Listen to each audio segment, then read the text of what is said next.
Hello everyone, how's it going? This is Trikiwi, and joining me for this video is Game Boy Luke. You're right guys, it's Game Boy Luke here, and hi! Oh my god. You okay?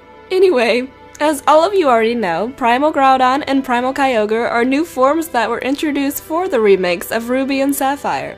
Along with all the new Mega Evolutions, Luke and I are pretty hyped for the Primal forms. However, the new feature made us wonder, what if more Primal forms were available and what Pokemon would actually get one? So we're going to share our list with you guys. This list is simply our opinions, but be sure to tell us what Pokemon you would like to see with a Primal form in the comments below. Also, we are grouping these Pokemon together, so if there's two Pokemon in the same number, don't freak out. Alright, let's go ahead and get it started. So let's go into the honorable mentions first. We have Xerneas and Yveltal, who we did consider for Prime Evolutions, but they're not old enough. We don't feel like they're old enough. Plus, X and Y hasn't been out long enough for us to speculate those legendaries. There isn't much evidence and stuff. So Kyurem is also an honorable mention because that thing has way too many forms as it is. I mean, it's completely possible for it to have a Prime Evolution, but it's just not. It just doesn't feel like it's got too many forms. It's too much. There's too much going on with it. So let's get into this. So in the number 5 spot we have Jirachi. Now Jirachi is a really cool Pokemon, I do like Jirachi, and the main reason we picked Jirachi is because it's part of the 3rd gen legendaries, so it may be possible that they might incorporate a Primal Evolution for Jirachi, so, you know, maybe? And along with that, we are fully aware that Jirachi is more or less of an event Pokemon, but what if given Jirachi a Primal form, we'll incorporate it into the story somehow? I mean, you never know. Despite being remakes, they are adding a lot of new content, but it is still very unlikely that they would ever include Jirachi into the story. But I wish that they would. Are you kidding me? You see what I did there? Shelby, no. No, no, no. I'm sorry. And then there may be a possible way of catching Jirachi in Omega Ruby and Alpha Sapphire, so there you go. Moving on to number 4, we have Ho-Oh and Lugia, which a lot of fans like to call the Tower Duo. Though these legendaries were not around during the creation of the Pokemon universe, it's still safe to say that these guys have been around for a very long time. They are viewed as the guardians of the sky and sea, but the coolest thing about them is that they each rule over a trio of legendary Pokemon. Starting off with Ho-Oh, it created the legendary dogs, or cats, or whatever they are. It's said that Entei, Raikou, and Suicune were once non-legendary Pokemon who were trapped in the Brass Tower when it was burning down. That probably sucked. But anyway, Ho-Oh showed up, revived them, and made them into the legendary pains that we know and love now. That's probably the most interesting origin story for any sort of Pokemon. But anyway, Lugia has a trio of its own. So Lugia's obviously been around for a long time. He is the guardian of the sea after all.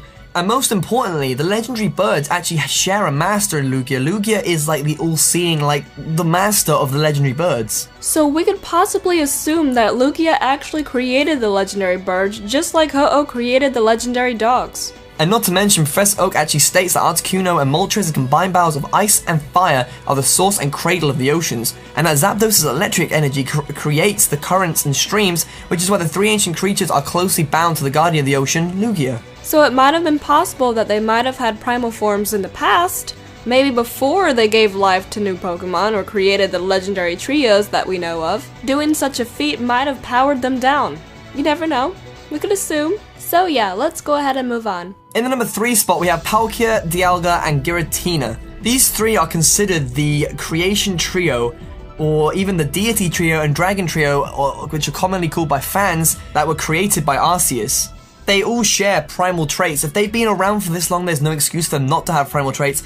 And there's even evidence that Primal Dialga exists due to the Mystery Dungeon series. Palkia and Dialga are controllers of time and space. An idea for a primal form for them could be that time and space were once combined at one point, and maybe due to an imbalance, the Pokemon split apart, forming the 2 Pokemon that we know of today. Just a random thought, I don't freaking know. Like Luke said, Primal Dialga is already a thing. Instead of a primitive form, however, this form was created out of rage. It's said that Dialga lost control of itself and completely froze time and refused to let it flow properly. And we're always seeing Dialga and Palkia fighting, so it could be possible that they might have powered down during a fight. But another thing, we do not know that much about Primal Groudon or Primal Kyogre either. They might not be primitive forms either. They might be repeating the same rage-inducing transformation that Dialga went through in the Mystery Dungeon series. We never know, but we're just speculating that these are ancient forms, because we can. We really just have to wait until these games come out. And of course, Giratina, basically the Satan of Pokemon, and it could possibly be powered down as well, and it would just look cool if it was given a primal form. That is about it. Let's move on.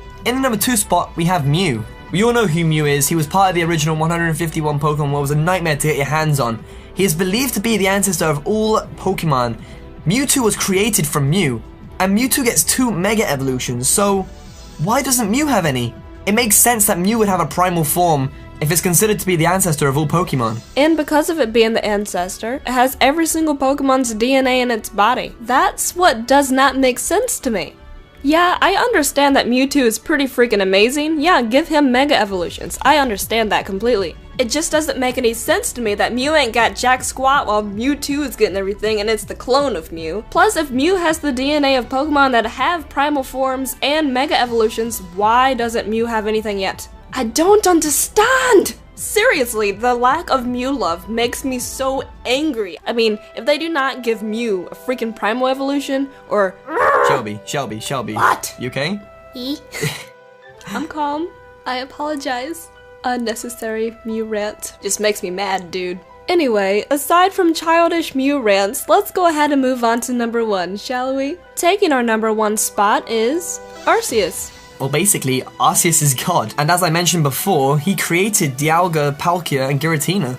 But he punished Giratina and sent him to the Distortion World. So the idea with Arceus is, maybe after creating everything, it fell into a deep slumber, and maybe it didn't recover properly, so it wasn't able to access its primal form anymore. And also in the Arceus movie, of course the fairy type was not created yet, but apparently it had these 16 plates that gave it life, and as long as it had all 16, it was fully powered. But what if adding the fairy type plate will add on to its power and revert it back to its primal form? Just a random theory. I honestly don't even consider the anime to be canon at all because it contradicts so many game mechanics, but in any case, it's still an interesting thought. So, those are all the Pokemon that we think should have primal forms. What Pokemon would you like to see with a primal form? Or any kind of form, a Mega Evolution or just a generic evolution. Let us know all your opinions in the comments below. We would surely appreciate it and we will read all of them. Thanks everyone for watching, and thank you Tricky for having me. It's been really fun. Thank you so much, Luke. I do agree, it's been very, very fun. Anyway, don't forget to like and subscribe, and please go check out Game Boy Luke's channel. You guys would love all of his stuff. His stuff is funny, and it's really interesting. So I encourage you to go to his channel and subscribe. Go, do it, or I'll kill you. Anyway, that is all for today. Thank you guys again for watching, and I'll see you guys next time. Bye!